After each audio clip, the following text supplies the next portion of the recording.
1 минут эсендә кәүдә авырлыгын 3000 тапкыр кулда күтәрү. Федераль суд приставтары бөек еңүдән 71 еллыгына арналган Өфөнең еңү рекорды акциясына кушылды. Оның сиктәрендә 1 ай эсендә 1 миллион 120 мең тапкыр күнегү башкарырга кирәк. Күрәткес Өфөле яшәүчеләр ханы менән тап килә. Әлегә 600 меңдән ашу йыелган. Дөем исәпкә суд приставы хезмәткәрләре лә зур өлеш индерде. Акция барышында 70 кешенең һәр бере 40-шар тапкыр физик күнекмәяханы. Эстафета юл хәрәкәте хәвефсезлеге дәүләт инспекциясына тапшырылды.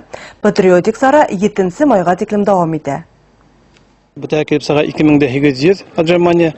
Безнең Өфөнең Берлингә са 2800 километр килеп сага бүтә ара тордан барһаң. Бұл бик кәрәк акция дип уйлыйбыз, чөнки ул бит безнең дәһшәтле һугышта күп кеше, миллионлаган кеше Совет Союзының гражданнары башын һагандар. Һәм шуларны искә төшереп, шул акциядә катнашырга бүген булдык инде.